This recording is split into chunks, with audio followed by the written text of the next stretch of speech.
Hello everyone, welcome back to Pharmamind channel. और इस video में हम कंप्लीट करने वाले हैं inorganic chemistry.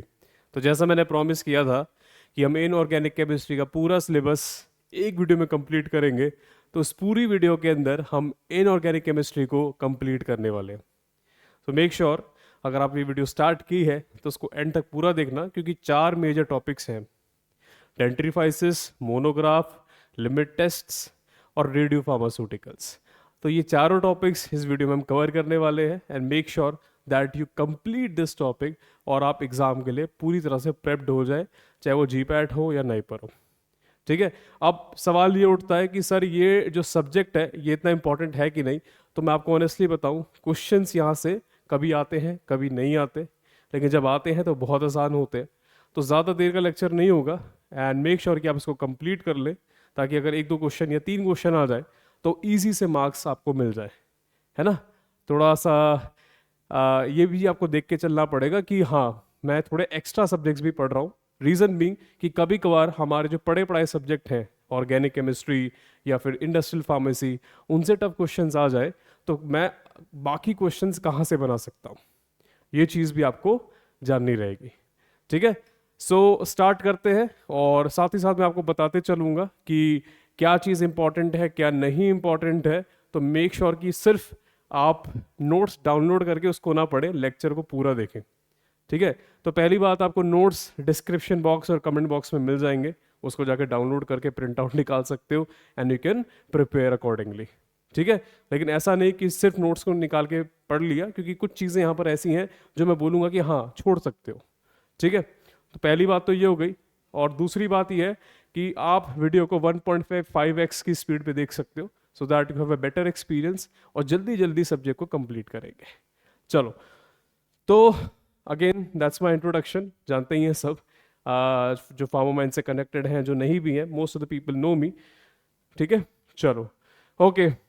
So, by this video, I just want to tell all the people who are in third year, second year, that we are launching our batches for GPAT 2026 and 27. So, all those people who are interested, you can connect with us. इस description box में या comment box में हमने WhatsApp group का link भी डाला है, आप उसको ज्वाइन कर सकते हो। अगर आपको मेरा पढ़ाने का तरीका अच्छा लगता है तो समझ आता है। और इसकी क्लासेस 15 अप्रैल से स्टार्ट होने वाली हैं। ठीक है। और बाकी लोग जो फोर्थ ईयर में है, आप भी अपने जूनियर्स के साथ शेयर कर सकते हो, अगर आपको लगता है कि फार्मामाइंड्स इफेक्टिव प्लेटफॉर्म है और यहाँ चीज़ें कंसाइज में पढ़ाई जाती हैं, 1-to-1 गाइडेंस है, अनलाइक एनी अदर प्लेटफॉर्म, तो definitely you can share with your juniors. ठीक है।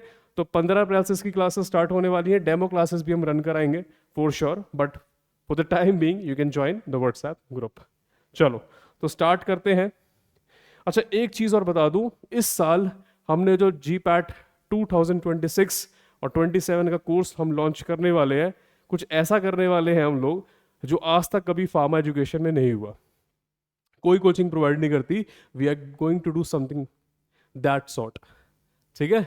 वो सरप्राइज है, बहुत जल्द उस पर भी वीडियो आएगी कि भाई क्या ऐसा करने वाले हैं कि सर इतना बोल रहे हैं, है ना। चलो, अब let's talk about the most important topic आज के लिए, इनऑर्गेनिक केमिस्ट्री। ठीक है। तो हम तो पढ़ते हैं ऑर्गेनिक केमिस्ट्री, हम तो पढ़ते हैं फिजिकल केमिस्ट्री, हम तो पढ़ते हैं मेडिसिनल केमिस्ट्री, हम तो पढ़ते हैं बायोकेमिस्ट्री, है ना। तो ये सारी चीज़ें हम पढ़ते हैं। अब यहाँ जो डाउट आता है वो ये आता है कि सर ये इनऑर्गेनिक केमिस्ट्री कितना इंपॉर्टेंट है, ये इनऑर्गेनिक केमिस्ट्री कितना इंपॉर्टेंट है। तो देखो, GPAT के अंदर इसके क्वेश्चंस आ जाते हैं 1 से 3। ठीक है। और आसान क्वेश्चन आते हैं, जैसे मैंने आपको पहले बताया। तो कवर करने में कोई बुराई नहीं है, और अगर आ गए तो आसान से आप 8 से 12 मार्क्स ले जाओगे, कोई बुराई थोड़ी इसमें, है ना। चलो, ओके, आगे चलते हैं। तो क्या टॉपिक इसके अंदर, क्या चैप्टर्स पढ़ने होते हैं, यही बस गिनती के 4 चैप्टर्स हैं, 4-5। इम्प्योरिटीज ये तो कहानी है, मतलब मैं आपको पढ़ाऊंगा और बस कहानी है। ठीक है, समझना है। लिमिट टेस्ट ये इंपॉर्टेंट है, स्टार मार्क। ठीक है। मोनोग्राफ ये भी कहानी है। रेडियो फार्मास्यूटिकल ये थोड़ी कहानी है और थोड़ा रटना है, लेकिन इतना इंपॉर्टेंट नहीं है। डेंट्रीफाइसिस तो पूरी की पूरी इनऑर्गेनिक केमिस्ट्री में अगर कुछ ज़्यादा इंपॉर्टेंट है तो वो है लिमिट टेस्ट और डेंट्रीफाइसिस। सर ये डेंट्रीफाइसिस क्या है? डेंटल प्रोडक्ट्स घर में इस्तेमाल करते हो ना, कोलगेट वगैरह, टूथपेस्ट, वही चीज़ है ये। ठीक है, चलो तो उसी चीज़ को थोड़ा हमें डीप लेवल पे पढ़ना है कि भैया क्या क्या उसमें डला होता है ना। चलो तो इसी को समझते हैं और आगे बढ़ते हैं। इम्प्यूरिटीज, तो पहला हमारा टॉपिक है इम्प्यूरिटीज के बारे में। अब इम्प्यूरिटी से आप क्या समझते हो? सीधी सी बात है, हम बेसिकली एक मिक्सचर बना रहे हैं। ठीक है, मिक्सचर के अंदर हमने कोई केमिकल डाला हुआ है ए नाम का, हम चाहते हैं इसमें ए ही रहे। गलती से बाहर से कुछ बी नाम का केमिकल भी इसमें आ जाता है, या कुछ अंदर ही मौजूद हो पहले से, है ना। तो हम तो चाहते हैं ए हमारा मेन केमिकल, लेकिन भाई बी भी आ गया, तो बी क्या है? इम्प्यूरिटी है, हमें नहीं चाहिए था। इसकी वजह से ए सॉल्यूशन पे या ए हमारे केमिकल पे इफेक्ट पड़ेगा। तो something which you don't want and is affecting the main substance is impurity, बहुत ही लेमन लैंग्वेज में। ठीक है, अब इसकी डेफिनेशन समझते हैं। चलो ओके, तो ये आपकी देखो, ये जो चैप्टर है इम्प्यूरिटी का, बस कहानी है, सुनते जाना, याद हो जाएगा। ठीक है, चलो तो इम्प्यूरिटीज फार्मास्यूटिकल सब्सटेंसेस में अनवांटेड, जैसे मैंने बोला मनचाही, है ना, जैसे हमें हमारे लाइफ में क्या होता है, दुख हम चाहते नहीं लेकिन आ जाते हैं, वैसे ये हैं अनवांटेड केमिकल्स जो कि प्रेजेंट होते हैं with the active pharmaceutical ingredient API, या फिर वो डेवलप होते हैं ड्यूरिंग फॉर्मुलेशन, स्टोरेज और मैन्युफैक्चरिंग। देखो सारी की सारी बात फार्मास्यूटिकल इंडस्ट्री में ड्रग की तो है ना। आप ड्रग खाते हो, अगर मान के चलो इस ड्रग के साथ कोई अनवांटेड केमिकल है, तो वही तो इम्प्यूरिटी है। पहली बात तो इन्होंने ये बोली। दूसरी बात बोली कि ये इम्प्यूरिटी कब डेवलप होती है? जब हम फॉर्मुलेशन तैयार कर रहे हैं, उसे स्टोर कर रहे हैं, या ड्रग को मैन्युफैक्चर कर रहे हैं, किसी भी स्टेज पे इम्प्यूरिटी बन सकती है। ठीक है, ये इम्प्यूरिटी करती क्या है? ये बेसिकली ड्रग की स्टेबिलिटी, स्ट्रेंथ, इफेक्ट और सेफ्टी को खराब करती है, नेगेटिवली इंपैक्ट करती है। ठीक है, बहुत बेसिक है, कहानी है। चलो आगे चलते हैं। अब इम्प्यूरिटी कहाँ कहाँ से आ सकती है? ठीक है, तो ये भी कहानी है। रॉ मटेरियल जो आप इस्तेमाल कर रहे हो उससे आ सकती है, स्टार्टिंग मटेरियल जो आप इस्तेमाल कर रहे हो उससे आ सकती है। मैंने बोला ना ये सब कहानी है। मैन्युफैक्चरिंग प्रोसेस, आप मैन्युफैक्चरिंग कर रहे हो, उस दौरान कुछ इम्प्यूरिटी क्रिएट हो गई, है ना। Organic and inorganic solvent used in manufacturing may not be completely removed और कैन रिमेन एज इम्प्यूरिटीज। तो ये बात याद रखना कि मैन्युफैक्चरिंग के दौरान हो सकता है कि भाई जो ऑर्गेनिक और इनऑर्गेनिक सॉल्वेंट्स हैं वो एज अ इम्प्यूरिटी वहां रह जाए। ठीक है, that is something important. Storage के दौरान डिग्रेडेशन हो जाए, मतलब प्रोडक्ट डिग्रेड करके इम्प्यूरिटी बना दे, है ना। पैकेजिंग मटेरियल में कुछ ऐसा हो जो इम्प्यूरिटी बना दे। Contamination from equipment and processing aids, हम ड्रग बनाने के लिए मशीन का इस्तेमाल किया है, मशीन में ही कोई इम्प्यूरिटी मौजूद हो, है ना। माइक्रोब बैक्टीरिया वगैरह से इम्प्यूरिटी क्रिएट हो जाए, तो ये सारे सोर्सेज हैं, इसको रटना नहीं है, बस थोड़ा ध्यान में रखना। बाई चांस क्वेश्चन आ गया which of the following is not the source, तो जो जो सोर्स है आपको ध्यान होने चाहिए, है ना। वो बहुत बेसिक सा क्वेश्चन बनेगा, आप कर लोगे इसे, कोई दिक्कत वाली बात नहीं है। बस इसमें ये वाला पॉइंट याद रखना कि ऑर्गेनिक और इनऑर्गेनिक सॉल्वेंट हमारे कंप्लीटली रिमूव नहीं हो पाते और इम्प्यूरिटी की तरह रह जाते हैं। ठीक है, चलो और क्या क्या सोर्सेज होते हैं? एक्सीपियंट्स और एडिटिव्स। अच्छा मैं ये बात बता दूं जिसको नहीं पता, जब हम किसी भी ड्रग को बनाते हैं उसमें दो पार्ट होते हैं, API plus non API. API वो होता है जो आपकी बॉडी में जाके फार्माकोलॉजिकल इफेक्ट पैदा करता है, जैसे पैरासिटामोल बुखार को कम करेगा। ठीक है, तो उसके अलावा भी कुछ चीजें डाली जाती हैं जो हमारे एपीआई को सपोर्ट करती है, जैसे उसको स्टेबल बनाएंगी कि ज्यादा समय तक चले, है ना, या कुछ ना कुछ इसमें इशू होगा जिसको ये नॉन एपीआई ठीक कर रहा होगा। इस नॉन एपीआई को बोलते हैं एडिटिव या फिर एक्सीपियंट। ठीक है, मतलब ये सपोर्टिंग रोल में है, ये हमारा मेन हीरो है, ये सपोर्टिंग वाला है, इसको सपोर्ट करता है, इसकी स्टेबिलिटी बढ़ाता है ना। तो कभी कभार हो सकता है कि इस एक्सीपियंट और एडिटिव से ही इम्प्यूरिटी आ जाए। ठीक है, हो सकता है कि एक्टिव फार्मास्यूटिकल और जो एक्सीपियंट हमने साथ में इस्तेमाल किया है उसकी वजह से कोई इम्प्यूरिटी जनरेट हो जाए, ये भी हो सकता है। ठीक है, ट्रांसपोर्टेशन के टाइम पर, हैंडलिंग के टाइम पे भी हो सकता है कोई इम्प्यूरिटी क्रिएट हो जाए। ठीक है, चलो। तो ये तो बहुत बेसिक सी बात थी, आपने कंसेप्ट यहाँ सीखा एपीआई नॉन एपीआई, जो आपको फर्स्ट ईयर से पता ही होगा, है ना। नहीं पता तो आज सीख लिया। चलो, अब यहाँ एक थोड़ा सा इंपॉर्टेंट डिस्कशन कर लेते हैं, ये आपके लिए इंपॉर्टेंट है, सॉल्वेंट्स के बारे में। ठीक है, अब most of the pharmaceutical products के अंदर जब हम जो सॉल्वेंट इस्तेमाल करते हैं वो पानी होता है। ठीक है, अब जनरली हम कौन से टाइप का पानी का इस्तेमाल करते हैं? वो क्या नाम है, नलके वाला, टैप वाटर? नहीं, डिस्टिल्ड वाटर और डीमिनरलाइज्ड वाटर। ठीक है, और कभी कभार कॉस्ट को रिड्यूस करने के लिए हम सॉफ्टन्ड वाटर का भी इस्तेमाल करते हैं। ये डिफरेंट डिफरेंट टाइप के वाटर हैं।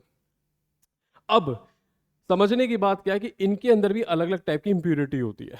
देखते हैं, जो टैप वाटर होता है, ठीक है, टैप वाटर, ये टैप होगा, इसके अंदर कैल्शियम, मैग्नीशियम, सोडियम इंप्यूरिटी हो सकता है, ये बात नोट करते चलो। सॉफ्टन्ड वाटर, इसके अंदर सोडियम और क्लोराइड होता है एज इंप्यूरिटी। ठीक है, ये सस्ता पड़ता है, जैसे मैंने बोला कि हम इंडस्ट्री के अंदर डिस्टिल्ड वाटर या डीमिनरलाइज्ड वाटर का इस्तेमाल करते हैं, लेकिन कभी कभार कॉस्ट, पैसा इतना नहीं होता, तो सस्ता वाला है सॉफ्टन्ड वाटर, इसके अंदर सोडियम और क्लोराइड होता है। डीमिनरलाइज्ड वाटर, इसके अंदर ऑर्गेनिक इंप्यूरिटी होती है। ठीक है, और डिस्टिल्ड वाटर ये बेस्ट होता है, लेकिन महंगा पड़ता है, महंगा पड़ता है। ठीक है, तो डिफरेंट टाइप के सॉल्वेंट्स में मैंने वाटर को थोड़ा एक्सप्लेन कर दिया, डिस्टिल्ड, डीमिनरलाइज्ड, सॉफ्टन्ड, टैप वाटर, सब बता दिया कि भाई किसके अंदर क्या क्या इंप्यूरिटी हो सकती है। और मुझे लगता है इसको सादा आपको रटना चाहिए, एक बार पढ़ के याद हो गया होगा। ठीक है, इसको एक बार देख लो, कुछ चीज़ डाउट रहता है तो आप कमेंट बॉक्स में पूछ सकते हो। ठीक है, चलो। अब इसमें एक चीज़ मैं आपको बता दूं कि हमेशा हम ये टर्म पढ़ते हैं, डिस्टिल्ड वाटर और डीमिनरलाइज्ड वाटर। ठीक है, चलो, तो ये जो चीज़ है डिस्टिल्ड वाटर और डीमिनरलाइज्ड वाटर, ये होता क्या है ना। कभी तो दिमाग में आया होगा ना कि यार ये टर्म तो हमने बहुत लैब में सुनते हैं, डिस्टिल्ड वाटर का इस्तेमाल करो, डीमिनरलाइज्ड वाटर का इस्तेमाल करो, लेकिन कभी कोई बताता नहीं है कि एग्जैक्टली होता क्या है। मैं बताता हूँ, डिस्टिल्ड वाटर, ठीक है, डिस्टिल्ड वाटर क्या होता है, महंगा पड़ता है ये तो हमें पता लग गया। तो बेसिकली आपके पास पानी होता है, उसे आप बॉयल करते हो। ठीक है, अब बॉयल करोगे तो क्या होता है, उसका स्टीम बनेगा। किचन में पानी गर्म किया होगा ना, भाप बनता है, स्टीम बनेगा, उस स्टीम को कलेक्ट करेंगे। ठीक है, और उसको वापस से कंडेंस करेंगे, मतलब उसको वापस से भाप से पानी में लेके आएंगे। ठीक है, अब ये जो पानी होगा इसके अंदर इंप्यूरिटीज नहीं होती, और इसी पानी को बोलते हैं डिस्टिल्ड वाटर। तो डिस्टिल्ड वाटर पता लग गया कैसे बनता है। ठीक है, और दूसरा आपने पढ़ा डीमिनरलाइज्ड वाटर, इसके तो नाम में ही पता लग रहा है, नाम में ही पता लग रहा है कि इसमें मिनरल्स को हटा दिया एज इम्प्यूरिटी। ठीक है, इम्प्यूरिटी रिमूव कर दिया। मेथड का इस्तेमाल करते हैं रिवर्स ऑस्मोसिस। ठीक है, रिवर्स ऑस्मोसिस का इस्तेमाल करके हम वही तैयार करते हैं डीमिनरलाइज्ड वाटर को। ठीक है, या फिर आयन एक्सचेंज, ये भी एक मेथड होता है जिसकी मदद से हम डीमिनरलाइज्ड वाटर को प्रिपेयर करते हैं। तो ये कहानी मैंने आपको बता दी डिस्टिल्ड वाटर की और डीमिनरलाइज्ड वाटर की, कैसे कैसे इनको प्रिपेयर किया जाता है। ठीक है, ये वाला महंगा पड़ता है। तो सस्ता वाला कौन सा होता है सर, सॉफ्टन्ड वाटर। सस्ती चीज़ों का हम इस्तेमाल कर लेते हैं, है ना, बस वही दिक्कत हो जाती है। महंगी चीज़ लो एक बार में और अच्छी चलेगी, है ना। देखो, अपनी अपनी चॉइस है, जो आप इस्तेमाल करना चाहे, जो आपको फिजिबल लगे आप वो इस्तेमाल करिए, है ना। क्वालिटी अच्छी होनी चाहिए, चाहे महंगा हो या सस्ता हो, डजंट मैटर। ठीक है, तो ये हो गया क्लियर। अब हम आ जाते हैं टाइप्स ऑफ इम्प्यूरिटीज। इम्प्यूरिटीज होती क्या है, उसके सोर्सेस क्या है, ये समझ लिए। अब इसके टाइप्स क्या होते हैं, organic, inorganic, residual, excipient related. नाम में ही मतलब है, बहुत आसान है, बस मेरी बात ध्यान से सुनते जाना कहानी की फॉर्म में। ठीक है, टेबल से डरने की जरूरत नहीं है, जो जो बताऊंगा बस उतना याद रखना। चलो, ये रेड है थोड़ा, तो मैं कलर चेंज करके वाइट पे आ जाता हूँ। बहुत बढ़िया। तो ऑर्गेनिक इम्प्यूरिटीज कौन सी होती हैं, जो आइडेंटिफाई कर ली जाती हैं या फिर कभी कभार नॉन आइडेंटिफाइबल होती हैं। ये सिंथेसिस के दौरान, प्यूरिफिकेशन के दौरान, स्टोरेज के दौरान बनती है, ये सब रटने की जरूरत नहीं है, बस आपको पता होना चाहिए कि ये आइडेंटिफाइबल और नॉन आइडेंटिफाइबल हो सकती है।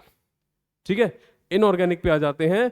ये जनरली आइडेंटिफाई कर ली जाती हैं। और इसके अंदर आता है आपका हैवी मेटल और इनऑर्गेनिक सॉल्ट। यहीं पर आपको मेन चीज याद करनी है, ये सब नहीं पूछेगा, ठीक है, कि भाई ये सिंथेसिस, प्यूरिफिकेशन, स्टोरेज, ये सारे पॉइंट सिमिलर है। क्यों पूछेगा? पूछेगा तो यार ये कि इनऑर्गेनिक आइडेंटिफाई हो पाता है कि नहीं, हो जाता है। उसके अंदर आता क्या क्या है? हैवी मेटल, इनऑर्गेनिक सॉल्ट, ठीक है। रेसिडुअल क्या होता है? रेसिडुअल बस इतना याद रखो, वो इंप्योरिटी जो सॉल्वेंट में मौजूद होती है, सॉल्वेंट में मौजूद होती है बस, ठीक है। बाकी ये पॉइंट सब जगह सेम ही है, मैन्युफैक्चरिंग प्रोसेस, मैन्युफैक्चरिंग प्रोसेस, तो याद करने की क्या जरूरत है। फिर आता है एक्सिपिएंट। अरे वाह सर, आपने थोड़ी देर पहले बताया था एक्सिपिएंट क्या होता है, नॉन एपीआई, है ना। तो जो एक्सिपिएंट है may degrade over time forming impurities. तो हो सकता है कि भाई जो एक्सिपिएंट है वो धीरे धीरे डिग्रेड होके इम्प्योरिटी बना ले। बिल्कुल हो सकता है। हो सकता है कि नहीं हो सकता? हो सकता है कि नहीं हो सकता? बिल्कुल हो सकता है। अब हो सकता है कि जो इम्प्योरिटी है वो एपीआई के साथ रिएक्ट करके और नई इम्प्योरिटी बना ले। तो ये सिर्फ कहानियां हैं जो सिर्फ समझना है, रटना कुछ भी नहीं है। जो थोड़ा बहुत रटना था मैंने यहाँ बता दिया, ठीक है। बहुत बेसिक है, आसान है। चलो, तो यहाँ पर आपका इम्प्योरिटी खत्म होता है, ठीक है। हम आगे बढ़ते हैं हमारे मेन टॉपिक लिमिट टेस्ट पे। तो अभी तक रिवाइज करा देता हूँ क्या क्या पढ़ा। हमने इम्प्योरिटी के बारे में पढ़ा कि इम्प्योरिटी होती क्या है, कहाँ कहाँ से मिलती है, सोर्सेस पढ़े, ठीक है। फिर मैंने आपको ये बताया कि यार डिस्टिल्ड वाटर और डीमिनरलाइज्ड वाटर में फ़र्क क्या होता है, कैसे बनता है, क्या क्या इम्प्योरिटी होती है उसके अंदर।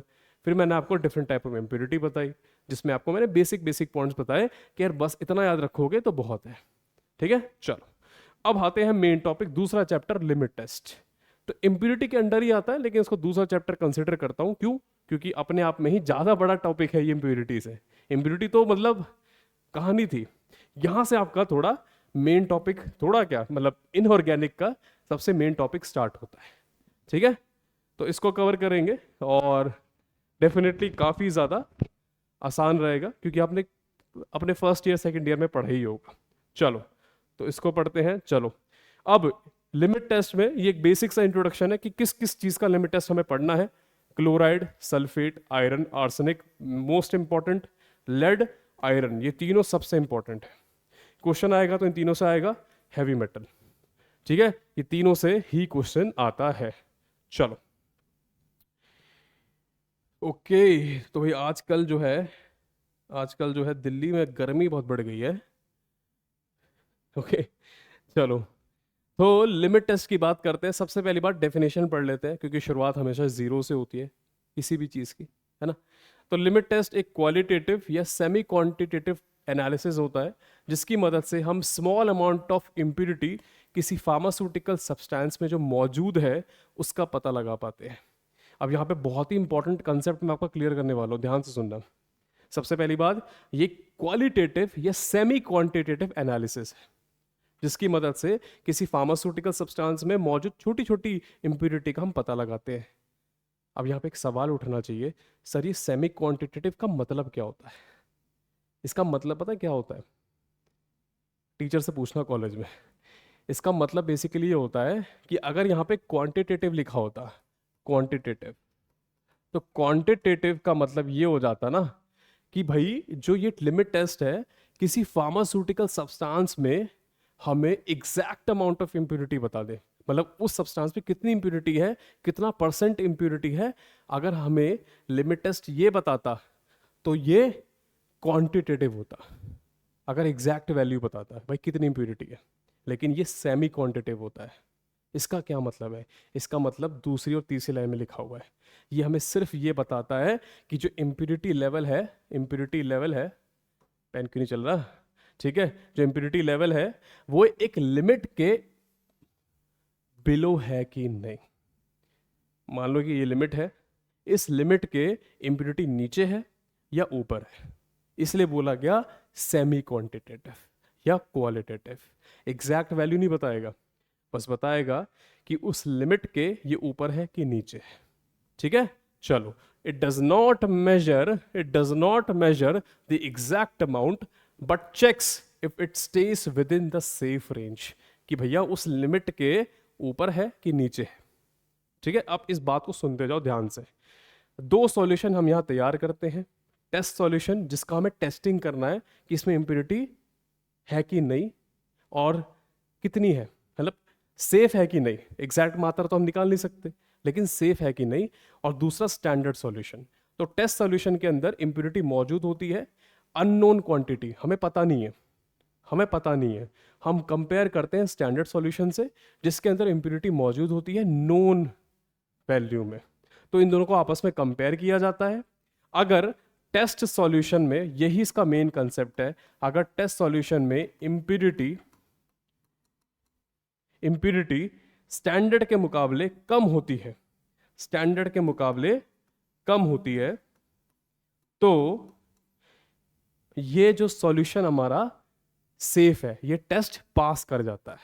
लेकिन अगर इसी जगह इस टेस्ट सॉल्यूशन में इम्प्योरिटी ज्यादा है as compare to standard solution, तो वो टेस्ट पास नहीं कर पाता, वो केमिकल, वो सब्सटेंस सेफ नहीं है, उसमें इम्प्योरिटी ज़्यादा है। यही पूरा मकसद होता है लिमिट टेस्ट का। आई होप आपको क्लैरिटी मिल गई होगी कि लिमिट टेस्ट से हम एग्जैक्ट वैल्यू कभी नहीं निकालते, बस हम ये समझना चाहते हैं कि इसके अंदर जो इम्प्योरिटी है वो एक पर्टिकुलर लिमिट के ऊपर है या नीचे है। नीचे है तो अच्छी बात है, टेस्ट पास। ऊपर है तो इम्प्योरिटी ज़्यादा है, टेस्ट फेल, है ना। चलो, तो ये हमें समझ आ गया। अब हम सीधे चलते हैं कौन कौन से टाइप के लिमिट टेस्ट होते हैं उन पे चलते हैं। अच्छा, उससे पहले दो तीन बातें और नोट कर लीजिए कि इन लिमिट टेस्ट में दो तीन बेसिस पे हम फर्क समझ पाते हैं। ये मैं आपको और डिटेल में आगे बताता हूँ, बस थोड़ा ध्यान से सुनना। टर्बिडिटी, ओपेलेसेंस, कलर, ठीक है। मतलब इन तीनों के बेसिस पे हम ये समझ पाते हैं इम्प्योरिटी ज़्यादा है कि कम है, ठीक है। जैसे मान के चलो colour, for example test solution में कलर आया रेड कलर आया है। सर आपने तो व्हाइट से लिखा है, रेड ही लिखा ना, लेकिन तो रेड कलर आ गया, ठीक है। ये टेस्ट सॉल्यूशन का है। मान के चलो इसकी इंटेंसिटी कम है as compare to standard solution. Standard solution के मुकाबले इसकी इंटेंसिटी कम है, मतलब जो स्टैंडर्ड सॉल्यूशन में वो ज़्यादा गाढ़ा रेड कलर है और हमारे टेस्ट सॉल्यूशन में जो रेड कलर आ रहा है वो थोड़ा फीका सा है। अब बताओ, आप टेस्ट पास करोगे फेल करोगे? पास करोगे। क्यों? जो रेड कलर यहाँ प्रोड्यूस हो रहा है वो वीक है, वो कम आ रहा है, उसकी इंटेंसिटी कम है। इससे क्या पता लगता है? इम्प्योरिटी कम है, ठीक है। तो इन तीन बेसिस पे हम 1, 2 और 3, इन तीन बेसिस पे हम समझ पाते हैं या फिर फाइनल डिसीजन ले पाते हैं कि हमारी जो इम्प्योरिटी है वो उस लिमिट के ऊपर है कि नीचे है, ठीक है। अच्छा, इसमें थोड़ा सा कंफ्यूजन आ रहा होगा। कलर तो सबको पता है, कलर क्या होता है। टर्बिडिटी और ओपेलेसेंस क्या होता है? तो बेसिकली आपने देखा होगा, कभी कभार आप लैब में काम कर रहे हो तो आपका जो बीकर है वो थोड़ा क्लाउडी, मिल्की सा हो जाता है, क्लाउडीनेस आ जाती है उसमें, मिल्कीनेस आ जाता है, ठीक है। तो उसी चीज को बोला जाता है टर्बिडिटी, ठीक है। और ओपेलेसेंस क्या होता है? कुछ नहीं, टर्बिडिटी का छोटा भाई। अगर वो मिल्कीनेस ज्यादा है तो टर्बिडिटी, और अगर वो मिल्कीनेस कम है तो ओपेलेसेंस। एक और डिफरेंस बताता हूं, ठीक है। दूसरा डिफरेंस ये है कि टर्बिडिटी के अंदर लार्ज पार्टिकल्स प्रेजेंट होते हैं, लार्ज पार्टिकल्स, ठीक है भैया, लार्ज पार्टिकल। ओपेलेसेंस के अंदर स्मॉल पार्टिकल मौजूद होते हैं, ठीक है। तो इन दोनों में डिफरेंस याद कर लेना। टर्बिडिटी के अंदर मिल्कीनेस होती है, क्लाउडीनेस होती है, ज्यादा लार्ज पार्टिकल होते हैं। ओपेलेसेंस में भी मिल्कीनेस होती है लेकिन छोटे छोटे पार्टिकल होते हैं, जिसकी वजह से एज कंपेयर टू टर्बिडिटी वो थोड़ी कम होती है, ठीक है। चलो, अब वही चीज जो मैं आपको बहुत डिटेल में समझा रहा हूं वही चीज लिखी हुई है। अगर टेस्ट सॉल्यूशन के अंदर इंटेंसिटी, चाहे वो कलर की हो, ओपेलेसेंस की हो, टर्बिडिटी की हो, वो कम है या इक्वल है स्टैंडर्ड के, तो सैंपल पास हो जाएगा। और अगर ज्यादा है तो सैंपल फेल हो जाएगा। ज्यादा है तो उससे क्या पता लगता है? इम्प्योरिटी ज्यादा है ना, इम्प्योरिटी ज्यादा है। बहुत बेसिक सी बातें है ना।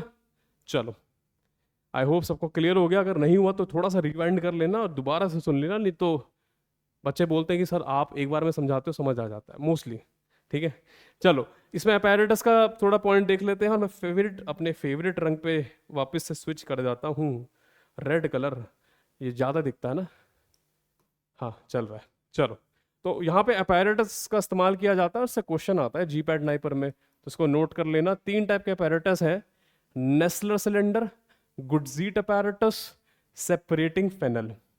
ठीक है, तो गुडजीट अपैरेटस आर्सेनिक के लिमिट टेस्ट में इस्तेमाल करते हैं, क्वेश्चन आया हुआ है जीपैट में।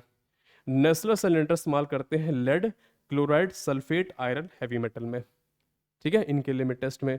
सेपरेटिंग फेनल इस्तेमाल करते हैं लेड में। सर यहाँ भी लेड, वहाँ भी लेड। भैया ये ब्रिटिश फार्माकोपिया, ये इंडियन फार्माकोपिया, डिफरेंस है।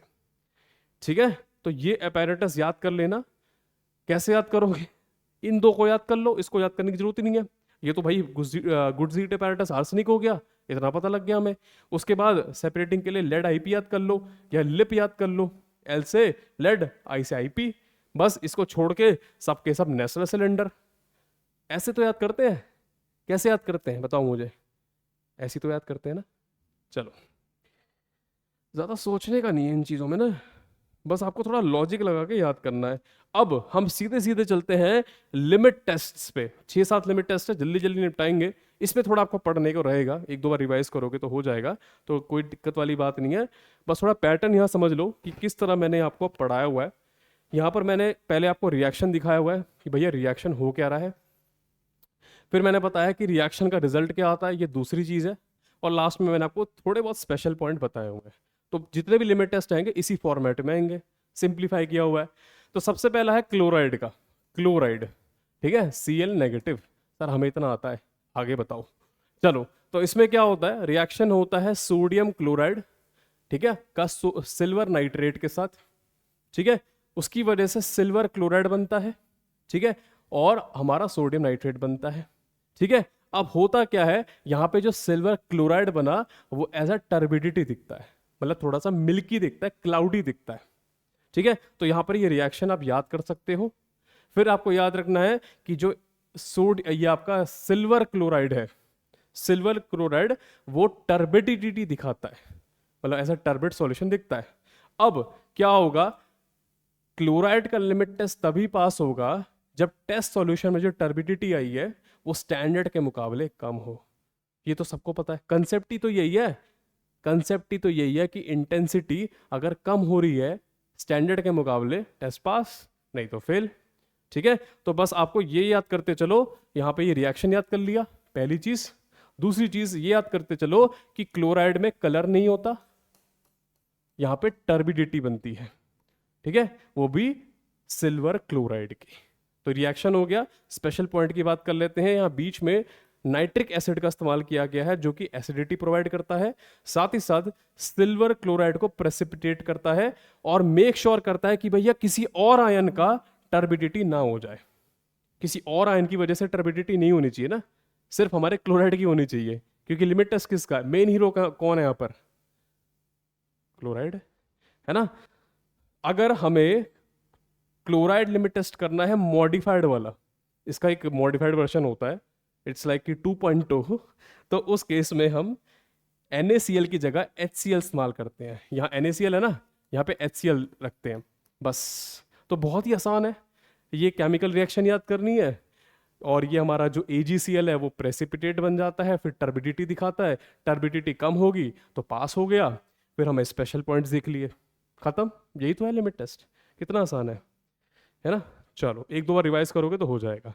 चलो, limit test for sulphur, next पे आ जाते हैं। इसमें क्या होता है, अब देखो हर जगह आपको रिएक्शन याद करने की जरूरत नहीं है, जहां मैं बोल रहा हूं वहां याद करना, बस इसको पढ़ा देता हूं, इसको याद करने की जरूरत नहीं है। ठीक है, यहाँ पे सल्फेट, सल्फेट का आएगा, यहाँ पे सल्फेट, मेनली सल्फर नहीं होगा, सल्फेट होगा, ठीक है, सल्फेट होगा। चलो, सल्फेट की बात कर रहे हैं, ठीक है, तो सल्फेट को रिएक्ट कराया गया बेरियम क्लोराइड से, जिसमें बना barium sulphate, barium sulphate. Again ये भी टर्बिडिटी दिखाता है, मतलब ये भी मिल्की क्लाउडी अपीयरेंस देगा। अगर इसकी इंटेंसिटी कम है as compare to standard solution तो ये पास हो जाएगा। कहाँ गया, पास हो जाएगा, अगर ज़्यादा है तो फेल हो जाएगा। वही कंसेप्ट यहाँ लगा हुआ है, बस आप यहाँ याद रखो बेरियम सल्फेट। बनता क्या है, बेरियम सल्फेट है। स्पेशल पॉइंट की बात करें तो ये पूरा process in the presence of dilute hydrochloric acid होता है। तो बीच में HCl था, ठीक है। HCl क्यों इस्तेमाल करते हैं, क्योंकि ये सॉल्यूशन को एसिडिक बनाता है और मेक श्योर करता है किसी और आयन की वजह से टर्बिडिटी ना हो। सेम काम क्लोराइड में कौन कर रहा था, नाइट्रिक एसिड कर रहा था, है ना, और यहां पे HCl कर रहा है। नहीं यकीन हो रहा, देख लो। Dilute nitric acid provide acidity, help AgCl to precipitate and prevent turbidity of other ion, ठीक है। अब वहां पे HCl कर रहा है। चलो नेक्स्ट। तो आपने 2 लिमिट टेस्ट पढ़ लिए, कॉन्ग्रेचुलेशन। अब थोड़ा इंपॉर्टेंट वाला लिमिट टेस्ट है आयरन, ठीक है। आयरन, तो आयरन का क्या होता है, ये केमिकल का नाम याद कर लेना, थायोग्लाइकोलिक एसिड। इसका स्ट्रक्चर याद करने की जरूरत नहीं है, ठीक है। तो थायोग्लाइकोलिक एसिड के साथ इसका इंटरेक्शन कराया जाता है in the presence of ammonium citrate, ठीक है। इससे बनता है फेरस थायोग्लाइकोलेट, ये भी आपको याद करना रहेगा, ठीक है। तो इस पे कलर फॉर्मेशन होता है। अब वो कलर क्या है, इंपॉर्टेंट है, कलर है पिंक टू पर्पल। तो हुआ क्या, हमने आयरन को रिएक्ट कराया थायोग्लाइकोलिक एसिड से, याद करना है, इंपॉर्टेंट है। इससे बना फेरस थायोग्लाइकोलेट, इंपॉर्टेंट है, और इसका कलर होता है पिंक या पर्पल। टेस्ट रिजल्ट क्या आया, मान के चलो ये पिंक टू पर्पल कलर जो बना टेस्ट सॉल्यूशन का, वो स्टैंडर्ड वाले से ज्यादा इंटेंस था, गाढ़ा था। टेस्ट हो गया फेल, है ना, हमारा जो सब्सटेंस फेल कर दिया हमने, इंप्योरिटी ज्यादा है उसके अंदर। वहीं ये पिंक टू पर्पल कलर थोड़ा कम इंटेंस होता एज कंपेयर टू स्टैंडर्ड, हम टेस्ट पास कर देते बस। तो आपको यहां पे रंग याद रखना है, पिंक टू पर्पल, और केमिकल का नाम, ठीक है। चलो अब ये reaction happens in the presence of ammonia alkali solution and citric acid, ठीक है। अमोनिया क्या करता है, अल्कलाइन मीडिया देता है। ये अमोनियम सिट्रेट, अमोनिया एक ही चीज है, ये अल्कलाइन मीडियम प्रोवाइड कर रहा है।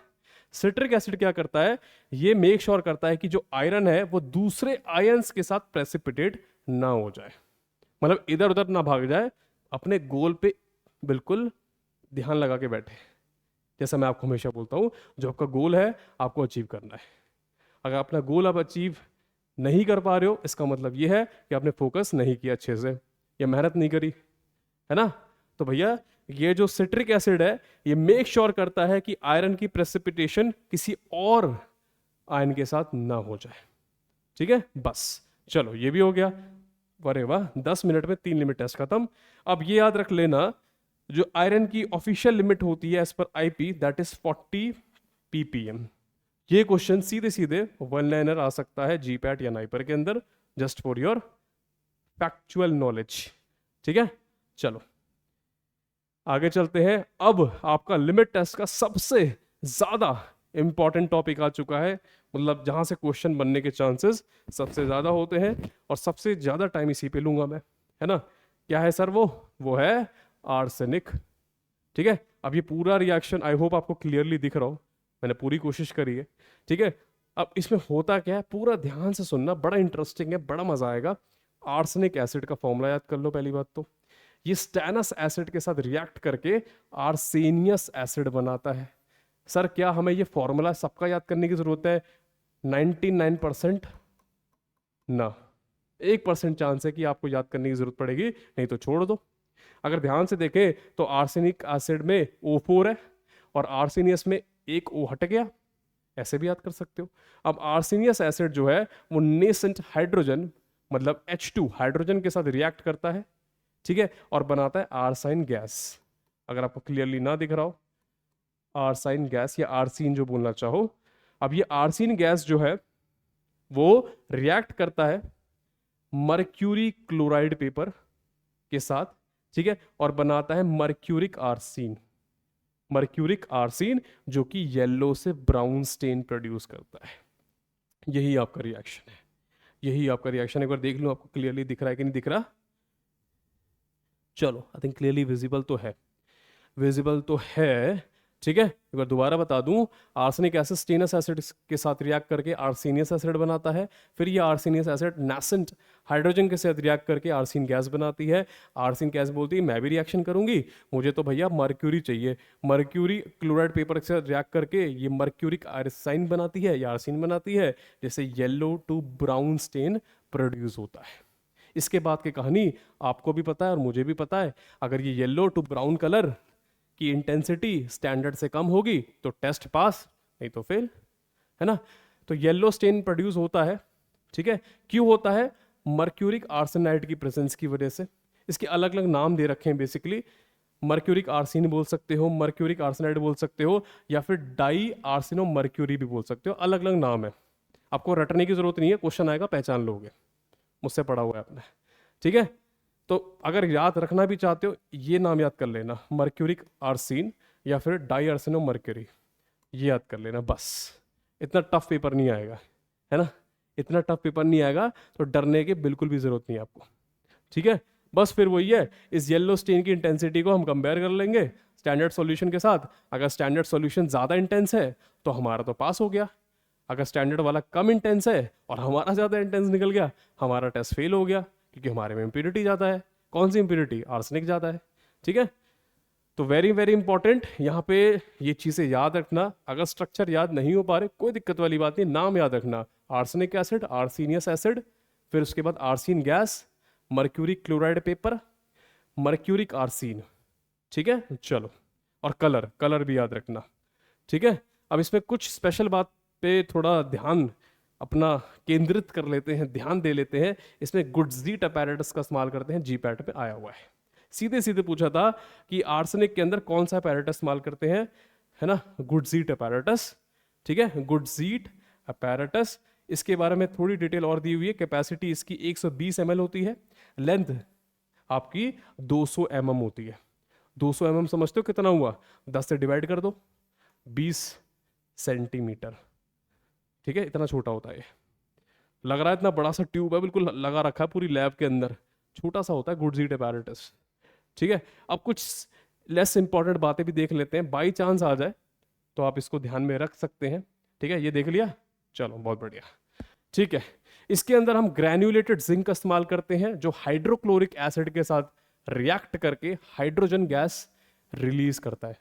अगर आपको याद हो पिछली स्लाइड में मैंने आपको बोला था नेसेंट हाइड्रोजन, वही तो आ गया। ये कहाँ से बना? जिंक और आपका HCl से। सर ये इतना क्यों पढ़ा रहे हो, मतलब हाइड्रोजन गैस क्यों इंपॉर्टेंट है? ये इसलिए इंपॉर्टेंट है क्योंकि ये रिड्यूसिंग एजेंट होता है। यहाँ पर ये आर्सेनिक कंपाउंड्स को रिड्यूस करता है और आर्सिन गैस बनाता है। तो समझ गए यहाँ पर, ये हाइड्रोजन गैस बहुत इंपॉर्टेंट है। कहाँ से बन गई? जिंक और हाइड्रोक्लोरिक एसिड से। कर क्या रही है? कहाँ से आई कहाँ जा रही है ना।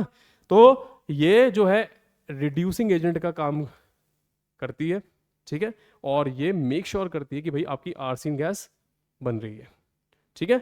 चलो, अब यहां पर भी मैंने सेम चीज दे रखी है, जिंक ग्रैन्युलेटेड हाइड्रोक्लोरिक एसिड क्या करते हैं? ये हाइड्रोजन गैस बनाते हैं, ठीक है। Hydrochloric acid acid medium provide करता है, ऑफ कोर्स सी बात है, हाइड्रोक्लोरिक एसिड है, बेस थोड़ी है, तो एसिडिक मीडियम प्रोवाइड कर रहा है, और साथ ही साथ हाइड्रोजन गैस को रिलीज कराने में हेल्प करता है फ्रॉम जिंक। तो ये तो आप ऊपर ही पढ़ चुके हो, कुछ एक्स्ट्रा तो पढ़ा नहीं है आपने यहाँ पर, ठीक है।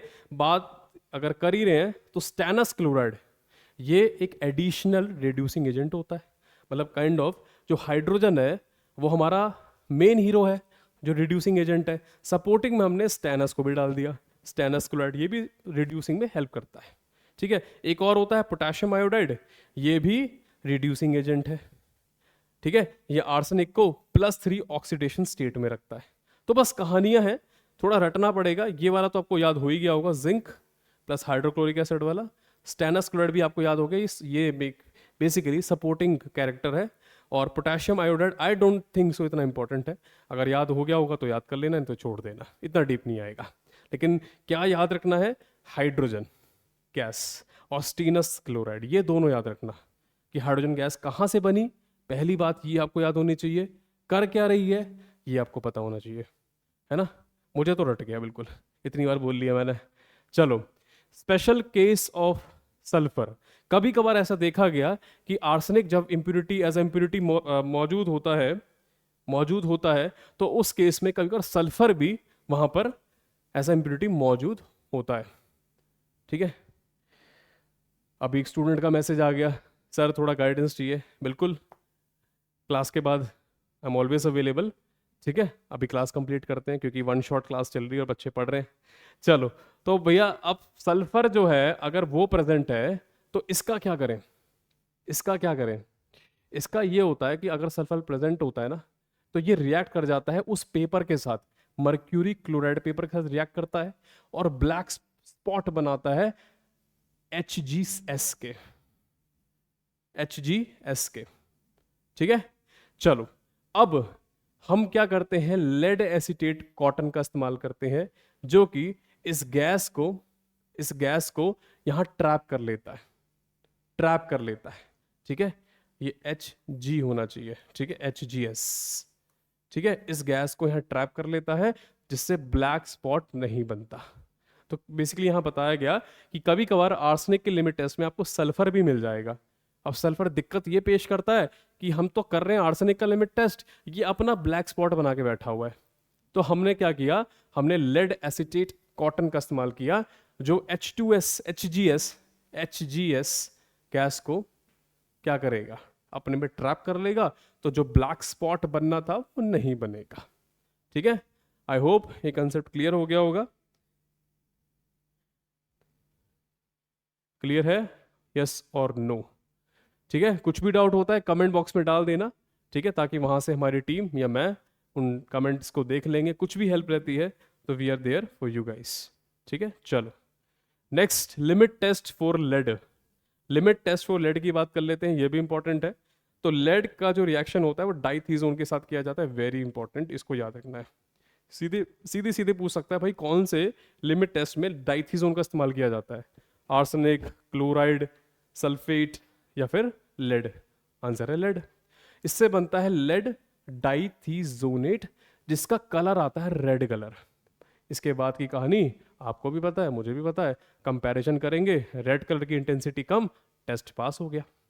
तो यहाँ पर कुछ याद नहीं करना, बस ये डाइथीजोन याद कर लो और लेड डाइथीजोनेट याद कर लो। ठीक है, अब यहाँ पर होता क्या है, लेड जो है उसका रिएक्शन होता है डाइथीजोन के साथ, जिसका पूरा नाम है डाइफिनाइल थियो कार्बाजोन। सर ये क्यों बता दिया, वही आसान था, अब एक्स्ट्रा खामा का टेंशन हो गई, याद कर लेना। ठीक है, इनका रिएक्शन होता है in the presence of chloroform solution. ठीक है, इन द अल्कलाइन मीडियम।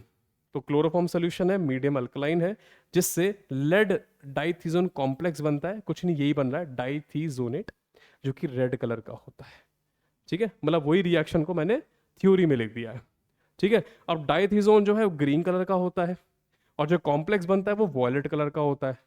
तो कुछ हुआ यूं कि ग्रीन और वॉयलेट मिलके बन जाते हैं इन दी एंड रेड। ठीक है, तो डाइथीजोन रेड नहीं होता, याद रखना। सर आपने तो रेड बताया था एंड में, तो हमने डाइथीजोन भी रेड कर दिया। डाइथीजोन ग्रीन होता है। ठीक है, कॉम्प्लेक्स इनका वॉयलेट बनता है, मिक्स होके फिर एंड में रेड आता है। ठीक है, साथ ही साथ इस लिमिट टेस्ट में फिनोल रेड का भी इस्तेमाल करते हैं एज अ इंडिकेटर, तो वो भी आप याद रख सकते हो। फिनोल रेड एनालिसिस में आपने पढ़ा होगा। ठीक है, चलो तो लास्ट आपका, सर कंप्लीट कब होगा हमारा? कंप्लीट हो गया, बस कंप्लीट हो गया। हैवी मेटल्स लास्ट हमारा लिमिट टेस्ट है। इसमें हम डिटेक्ट करते हैं presence of heavy metal impurity, जैसे lead, mercury, arsenic, cadmium. Sir ये तो पहले ही पढ़ लिया, आप दोबारा क्यों पढ़ा रहे हो? वो आर्सेनिक के लिए स्पेसिफिक था, वो लेड के लिए स्पेसिफिक था, ये जनरल टेस्ट है, जनरल सबके लिए एक साथ, है ना। तो इसमें मान के चलो हैवी मेटल में आता है lead, mercury, arsenic, cadmium, bismuth, silver, सब आ जाता है इसमें। ठीक है, और लिमिट ऑफ इम्प्योरिटी की जो लिमिट दे रखी है, मतलब जो एक रेंज दे रखी है, वो है 20 ppm। तो आप ये भी याद रख सकते हो। By chance simple direct question आ गया कि भैया हैवी मेटल्स की इम्प्योरिटी की अमाउंट कितनी आप ले सकते हो, 20 ppm तक। ठीक है, इतना लिमिट है। चलो ओके, चलो तो इसका भी लिमिट टेस्ट पढ़ लेते हैं, बड़ा आसान है। ठीक है, क्या होता है कि मान के चलो आपने कोई सॉल्यूशन, कोई किसी फार्मास्यूटिकल सब्सटेंस का आपने लिमिट टेस्ट रन किया, अब मेटल तो आपको पता नहीं है कौन सा है, आप तो जनरली कर रहे हो सकता है आर्सेनिक हो सकता है मरकरी हो। तो इसका रिएक्शन H2OS के साथ किया जाता है, ठीक है। इससे मेटल सल्फाइड बनता है, ठीक है, जिसका कलर आता है, बस यही चीज आपको जाननी थी, ब्राउन टू ब्लैक प्रेसिपिटेट। अब जो मेटल था हमें पता नहीं, उसका सल्फाइड बन जाता है, सल्फाइड, सल्फाइड। और कलर क्या होता है, ब्राउन टू ब्लैक। बस इसको स्टैंडर्ड के साथ कंपेयर करते हैं, अगर इसकी इंटेंसिटी कम थी तो पास, अगर इसकी इंटेंसिटी ज़्यादा है एज कंपेयर टू स्टैंडर्ड वाले इम्प्यूरिटी से तो फेल। वही बेसिक कहानी बार बार रिपीट हो रही है। इसमें डाइल्यूट एसिटिक एसिड का इस्तेमाल करते हैं जो पूरे टेस्ट के दौरान एसिडिक मीडियम बना के रखता है। और हाइड्रोजन सल्फाइड गैस का इस्तेमाल किया जाता है, देखो ये रही हाइड्रोजन सल्फाइड H2S, जो कि हैवी मेटल्स को प्रेसिपिटेट करता है, प्रेसिपिटेट करता है, ठीक है। तो ये सारी इंफॉर्मेशन है और आपको ये याद रखनी है। इसमें सबसे इंपॉर्टेंट है जो मैं दोबारा बोल रहा हूँ, आर्सेनिक, लेड और आयरन, ये तीनों तो करके जाना, बाकी छोड़ भी दोगे ना तो भी चलेगा, लेकिन ये तो बिल्कुल होना चाहिए, ठीक है। चलो, तो ये आपका कंप्लीट होता है limit test. Congratulation, congratulation, this is completed now. चलो, अगला टॉपिक है मोनोग्राफ। मोनोग्राफ आपने जरूर कहीं ना कहीं पढ़ा ही होगा फर्स्ट या सेकंड ईयर में, बहुत बेसिक सा टॉपिक है, जल्दी खत्म करते हैं। चलो, तो मोनोग्राफ क्या होता है, एक ऑफिशियल डॉक्यूमेंट है, एक डिटेल डॉक्यूमेंट होता है, ठीक है, स्टैंडर्ड डॉक्यूमेंट है जिसमें कंप्लीट इंफॉर्मेशन होती है किसी पर्टिकुलर ड्रग के बारे में, जैसे इसमें केमिकल सब्सटेंस क्या है, क्या फार्मास्यूटिकल प्रोडक्ट के बारे में, ठीक है। तो कोई भी आप पर्टिकुलर ड्रग उठा लो, केमिकल सब्सटेंस उठा लो, अगर उसकी ऑफिशियल डिटेल्ड नॉलेज कहीं लिखी है तो वो मोनोग्राफ है, ठीक है। तो अगर हमने कोई पर्टिकुलर ड्रग ले लिया या कोई केमिकल सब्सटेंस ले लिया, उसका ऑफिशियल डॉक्यूमेंट आपके पास मौजूद है जिसमें डिटेल में सारी चीज़ें उसके बारे में दी गई हैं, दैट इज मोनोग्राफ, ठीक है। अब ये पब्लिश होता है फार्माकोपियास में, आईपी में, यूएसपी यूनाइटेड स्टेट्स, है ना, ब्रिटिश बीपी, ब्रिटिश फार्माकोपिया, अलग अलग रहता है। अब ये मैं क्यों पढ़ा रहा हूँ, उसको रटने की जरूरत नहीं है। मोनोग्राफ में क्या क्या आ सकता है, नेम ऑफ सब्सटेंस, डिस्क्रिप्शन, इसको अभी पढ़ाने का मकसद बताता हूँ, क्या रीज़न है क्यों पढ़ा रहा हूँ। Solubility, identification test, purity test, limit test, ऐसे, storage condition, labelling requirements, molecular formula and weights. इसका मतलब जानने की इतनी जरूरत नहीं। यहाँ पे क्वेश्चन बाई चांस आ जाए कि which of the following is not the content of monograph, इसमें से ये एक ये दिया हुआ है, एक ये दिया हुआ है, एक ये दिया है और एक कुछ और दिया हुआ है, आंसर तो वही है जो यहाँ पे नहीं है। तो आपको थोड़ा बहुत याद रहना चाहिए कि लिमिट टेस्ट जो मोनोग्राफ है, लिमिट टेस्ट में कुछ ज़्यादा घुस गया मैं, ये मोनोग्राफ में जो कंटेंट है क्या क्या वहाँ पे रहता है, क्या नहीं है, ये एग्जाम में पूछ सकता है। हो सकता है क्वेश्चन डायरेक्ट आ जाए कि इसमें से क्या क्या है, name of the substance, solubility, identification test, all the above, बल्ले बल्ले कर दो भाई टिक, ऑल दी अबव, है ना। बस चलो, इसलिए मैंने ये चीज़ आपको यहाँ पढ़ाई। चलो, स्क्रीन भी थोड़ी हिल गई है, just give me a moment, ठीक है, अब ये नहीं हिलनी चाहिए बिल्कुल। अब इस स्लाइड को देख के डर मत जाना, क्यों, क्योंकि इसमें से ऑलमोस्ट आपने फार्माकोलॉजी में पढ़ा होगा, नहीं पढ़ा तो आप पढ़ लोगे और बहुत आसान है। तो कुछ कुछ मोनोग्राफ आपके सिलेबस में दे रखे हैं, sodium citrate, calcium carbonate, copper sulphate, वही आपको पढ़ना है, जितना मैं पढ़ाऊंगा वो बस वो याद रखना। पहला, सोडियम सिट्रेट एंटी कोगुलेंट की तरह इस्तेमाल करते हैं, ठीक है, क्योंकि कैल्शियम को चिलेट कर लेता है, कॉम्प्लेक्स वगैरह बना देता है, पहला इसका यूज़ है ना। और ये मैंने ब्लड वाले चैप्टर में भी पढ़ाया हुआ है हमारे प्राइम बैच के अंदर, ठीक है। ये बफरिंग एजेंट की तरह भी इस्तेमाल करते हैं और यूरिन को अल्कलाइज करने में काम आता है, यूरिन का पीएच अल्कलाइन करता है, तो उसका दूसरा यूज और तीसरा यूज, ठीक है। ये वाला पॉइंट छोड़ सकते हो। With citric acid it can be use to prevent gout and kidney stone, इतना इंपॉर्टेंट नहीं है, पहले तीन याद रखना।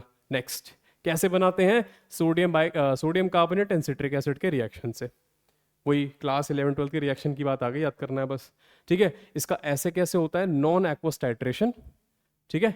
अब इसमें आप इंडिकेटर याद कर लो, 1 naphthol benzene. Titrant I don't think वो पूछेगा, बस ऐसे पूछ सकते हैं और इंडिकेटर पूछ सकते हैं, ठीक है। नेक्स्ट, कैल्शियम कार्बोनेट, ये एंटासिड होता है, सबको पता है। अब कैल्शियम है तो कैल्शियम की डेफिशिएंसी में दे सकते हैं, कैल्शियम है तो दांतों में, दांतों वाले प्रोडक्ट्स में दे सकते हैं, डेंटिफाइसिस में। बोला ना बहुत आसान है। चलो बनता कैसे है, कैल्शियम क्लोराइड और सोडियम कार्बोनेट से बनता है। एसिड करते हैं, ऐसे किया जाता है कॉम्प्लेक्सोमेट्रिक टाइट्रेशन, और इंडिकेटर है कैलकॉन, ठीक है, कैलकॉन। चलो कॉपर सल्फेट, इमैटिक, ठीक है, इमैटिक इतना इंपॉर्टेंट नहीं है क्योंकि इससे बेहतरीन इमैटिक हमारे पास है। कौन कौन से हैं, एपोमॉर्फिन, इपेकाक। चलो अब इसमें एग्रीकल्चर वाला पॉइंट तो पूछेगा नहीं फार्मा के अंदर ना, फार्मा में क्यों पूछेगा एग्रीकल्चर का पॉइंट, तो उसको भी हटा देते हैं। तो यहाँ तो मुझे लगता नहीं कुछ याद करने लायक है, बस आप ये याद कर सकते हो कि कॉपर सल्फेट और लाइम के मिक्सचर को बोर्डियक्स मिक्सचर बोला जाता है, बाई चांस पूछ ले तो ये आप याद रख सकते हो। नेक्स्ट, चलो, it is prepared by the reaction of copper oxide या कॉपर हाइड्रोक्साइड और या फिर copper carbonate with sulphuric acid, ठीक है।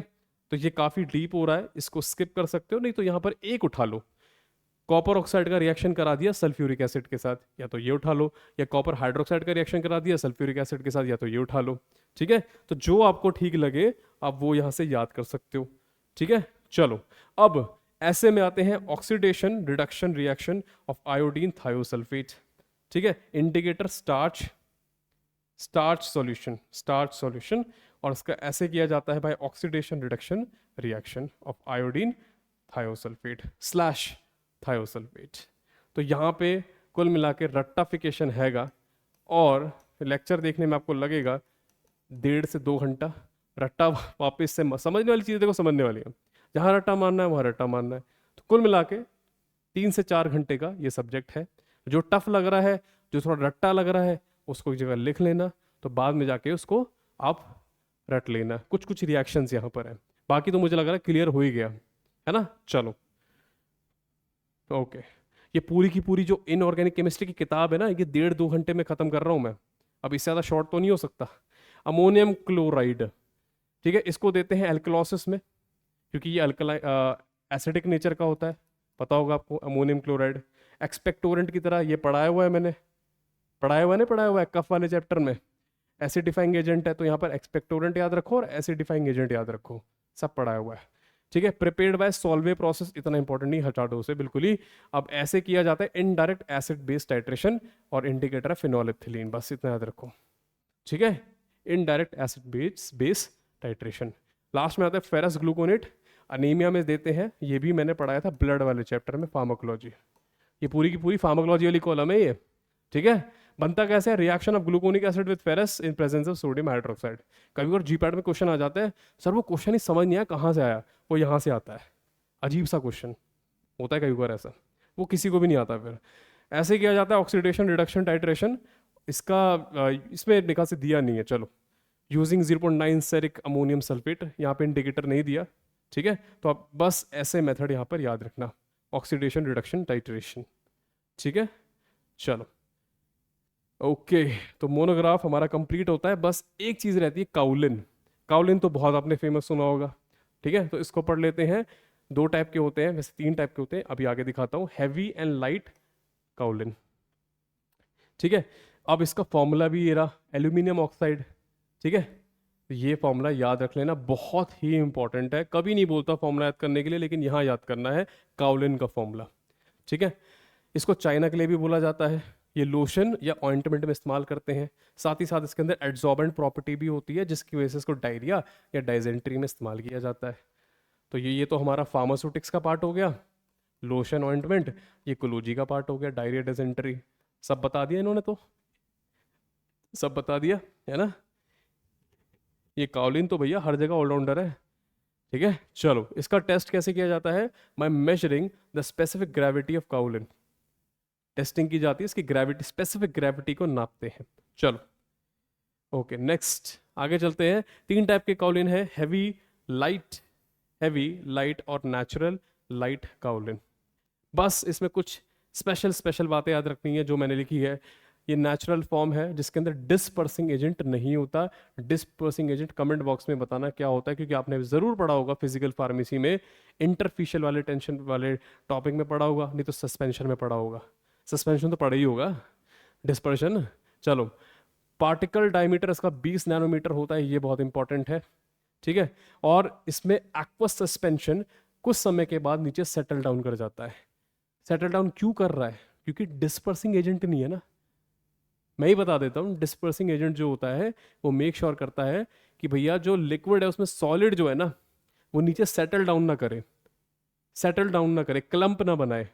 क्योंकि इसमें डिस्पर्सिंग एजेंट नहीं है तो आगे चल के जो काउलिन का एक्वस सस्पेंशन है वो थोड़े समय बाद सेटल डाउन कर जाएगा। क्यों नहीं करेगा? है ही नहीं डिस्पर्सिंग एजेंट। लेकिन दूसरे वाले में जो लाइट वाला है इसके अंदर कोई भी इंप्योरिटी नहीं होती और इसके अंदर डिस्पर्सिंग एजेंट होता है। मतलब ये सस्पेंशन में सस्पेंडेड फॉर्म में रहेगा, नीचे सेटल डाउन नहीं करेगा, नहीं करेगा। मतलब लंबे समय तक टर्बिड रहेगा, क्लाउडी मिल्की अपीयरेंस देगा, है ना। चलो, इसका पार्टिकल डायमीटर की बात करें तो 2 नैनोमीटर होता है, ठीक है। और नेचुरल लाइट काउलिन के बारे में does not contain dispersing agent, मतलब ये भी नीचे सेटल डाउन कर जाएगा। तो ये कुछ डिफरेंसेस हैं। इसमें याद क्या करना है वो तो आपको समझ आ गया। इसमें डिस्पर्सिंग एजेंट नहीं है, इसमें नहीं है, इसमें है। इनका साइज का डिफरेंस वो याद करना है। और क्योंकि आपको पता है किसमें डिस्पर्सिंग एजेंट नहीं है किसमें है, तो इस बेसिस पे आप ये भी डिटरमाइन कर सकते हो कौन सा सेटल डाउन करेगा कौन सा नहीं करेगा। जिसमें डिस्पर्सिंग एजेंट हैगा वो सेटल डाउन नहीं करेगा जल्दी से, वो टर्बिडिटी प्रोड्यूस करेगा, वो सस्पेंडेड रहेगा। चलो okay, second last chapter radio pharmaceuticals का यहां तक हम पहुंच चुके हैं, इसकी भी बात हम कर लेते हैं, ठीक है। रेडियो फार्मास्यूटिकल 2 शब्द से मिलकर बना है, radio active substance. Radio active, sir radio activity बड़ी खतरनाक होती है, हम क्यों लेकर आ रहे हैं ये हमारे दवाइयों के अंदर, क्यों कर रहे हैं ये? अभी बताता हूँ। क्योंकि इनके थोड़े बहुत फायदे भी होते हैं। अब ऐसा तो है नहीं कि भाई दुनिया इस्तेमाल कर रही है, बनाया गया तो कुछ सोच समझ के बनाया ना। तो हमारे फार्मास्यूटिकल के अंदर रेडियो एक्टिव सब्सटेंस जोड़ के बनाया हुआ है, ठीक है, सिंपल लैंग्वेज। अब इसका मतलब समझ लेते हैं। तो रेडियो फार्मास्यूटिकल वो ड्रग होते हैं जिनके अंदर रेडियो एक्टिव आइसोटोप होता है। ये जरूर आपने 11th-12th में पढ़ा होगा, आइसोटोप, आइसोबार, आइसोटोन्स, ठीक है। तो क्या होता है, यहाँ पे फार्मास्यूटिकल कंपाउंड होता है, उसके साथ एक रेडियो आइसोटोप जोड़ा होता है, कंबाइन होता है। अब रेडियो आइसोटोप जो है वो रेडिएशन छोड़ता है, जिसकी मदद से हम किसी डिजीज को डिटेक्ट, मेनली डिटेक्शन के काम आता है, पहचान पाते हैं या ट्रीट कर पाते हैं। आप समझ गए कि रेडियो आइसोटोप किस काम आ रहा था। ये कुछ एमिशंस या रेडिएशन छोड़ता है, इस रेडिएशन से हम किसी डिजीज को डिटेक्ट या ट्रीट कर पाते हैं, ठीक है, रेडियो फार्मास्यूटिकल्स। अब इसमें थोड़े से कंसेप्ट आपको पढ़ने हैं रेडियो एक्टिविटी के, तो वो मैं आपको पढ़ा देता हूँ। उससे पहले आइसोटोप जो होते हैं वो 2 टाइप के होते हैं, स्टेबल और रेडियो एक्टिव। नाम से पता लग गया होगा भाई क्या फर्क होने वाला है। चलो ओके, तो जो स्टेबल आइसोटोप है उनका कोई भी रेडियो एक्टिव डीके नहीं होता विद ओवर टाइम, इनका न्यूक्लियस स्टेबल होता है। इसको ऐसे याद रखो, स्टेबल न्यूक्लियस जो आइसोटोप है उसका न्यूक्लियस स्टेबल होता है। स्टेबल है तो उसका ध्यान एक जगह लगा हुआ है, तो इधर उधर नहीं भागेगा। इसका मतलब क्या है, वो समय के साथ डीके नहीं होगा। आज की डेट में जिसका ध्यान एक जगह केंद्रित है ना वो लाइफ में सक्सेसफुल है, उसका डीके नहीं होता। सिमिलरली स्टेबल आइसोटोप के अंदर न्यूक्लियस स्टेबल होता है। स्टेबल होता है मतलब इनका रेडियो एक्टिव डीके नहीं होता। डीके मतलब क्या होता है? डीके आप इस तरह से समझ सकते हो कि जैसे समय के साथ आप दवाई खाते हो, है ना। अब दवाई समय के साथ धीरे धीरे बॉडी में खत्म होने लगती है क्योंकि यूरिन से एक्सक्रीट आउट हो जाती है। अब ये जो एटम है ये भी धीरे धीरे डीके होने लगता है, खत्म होने लगता है, ठीक है, डीके। तो याद रखना, स्टेबल में न्यूक्लियस स्टेबल होगा, ठीक है, and they do not undergo radioactive decay over time. Radioactive isotope के अंदर क्या होता है, यहां पर न्यूक्लियस अनस्टेबल होता है और समय के साथ धीरे धीरे करके डीके होने लगता है, ठीक है। और जब ये डीके हो रहा होता है तब ये रेडिएशंस को रिलीज करता है, ठीक है। और ये रेडिएशन किसी पार्टिकल या अल्फा बीटा पार्टिकल या इलेक्ट्रोमैग्नेटिक वेव्स की फॉर्म में होती है। सर ये तो फिजिक्स पढ़ रहे हैं हम लोग जी पैट के अंदर, ज़्यादा नहीं थोड़ी बहुत है, पढ़ लो बस, ठीक है। स्टेबल आइसोटोप में कार्बन 12, ऑक्सीजन 16 आ जाता है, ठीक है। और रेडियो एक्टिव में कार्बन 14, आयोडीन 131 आ जाता है, जो कि मेडिकल ट्रीटमेंट में इस्तेमाल करते हैं। मेनली हम इन्हीं की बात कर रहे हैं इस चैप्टर में, ये तो चलो अच्छी बात है। हम इनकी बात कर रहे हैं, वो आइसोटोप जिनका न्यूक्लियस स्टेबल नहीं है, समय के साथ डीके कर रहे हैं, एमिशंस रेडिएशन छोड़ रहे हैं, ठीक है, उन्हीं की बात कर रहे हैं यहाँ पर। रेडिएशन किस फॉर्म में होते हैं? किसी पार्टिकल की फॉर्म में या फिर इलेक्ट्रोमैग्नेटिक वेव की फॉर्म में, ठीक है। चलो, तो ये सारी चीज़ें क्लियर हो गई, अब आगे चलते हैं। चलो, तो इस पूरी स्लाइड को हम सामने ले आते हैं ताकि आपको भी अच्छे से सारा रोड मैप पता लग सके। चलो, अब यहाँ पे कुछ चीज़ें इंपॉर्टेंट है। सर ये आप पढ़ा रहे हो, ये मतलब आता भी है, ये ऐसे ही पढ़ रहे हैं? टेक्नीटियम 99M, one of the radio isotope का हाफ लाइफ कितना होता है? 6 घंटा। जी पैट में आया हुआ है, उठा के देख लेना, 2015, 16, 17 किसी में आया हुआ है, आया हुआ है। ऐसे नहीं पढ़ा रहा, जो चीज़ आती है वही पढ़ाते हैं फार्मामेंट्स में, ठीक है। बहुत सिलेक्टिव पढ़ा रहा हूँ, बहुत सारा कंटेंट कंसाइज कर दिया है, ठीक है। तो हाफ लाइफ क्या होती है रेडियो एक्टिव आइसोटोप की? ये वो टाइम रिक्वायर्ड है जिसमें रेडियो एक्टिव एटम का हाफ डीके हो जाए। वही जो हमने फार्माकोलॉजी में पढ़ा, हाफ अमाउंट ऑफ ड्रग अगर बॉडी से एलिमिनेट हो गया, टी हाफ। तो वही चीज यहां पे दे रखी है, अगर रेडियो एक्टिव एटम का हाफ जो है डीके हो रहा है, उसमें जितना टाइम लग रहा है उसे बोलते हैं हाफ लाइफ, ठीक है। मान के चलो 100% था रेडियो एक्टिव एटम, अब ये 50% रह गया है, 50% रह गया है, इस बीच जितना टाइम लगा वही हाफ लाइफ है। कितना टाइम लगा उसको हाफ डीके होने में, ठीक है। और हर अलग अलग रेडियो एक्टिव आइसोटोप का हाफ लाइफ अलग अलग होता है, किसी का कम होता है, किसी का ज्यादा होता है, ये डिफर करता है। टेक्नीटियम 99M, ये एम मत भूलना, एम मत भूलना, इसकी हाफ लाइफ 6 घंटे होती है, जी पैट में आया हुआ है। ये मेडिकल इमेजिंग के काम आता है। मेडिकल इमेजिंग समझते हो?